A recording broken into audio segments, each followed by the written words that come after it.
తెల్లవారే వెలుగు రేఖలా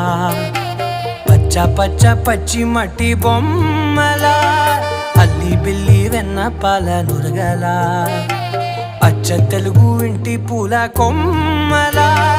దేవదేవుడే పంపగా ఇలా దేవతే మా ఇంట అడుగే పెట్టెనంట బ్రహ్మ కళ్ళలో కాంతులే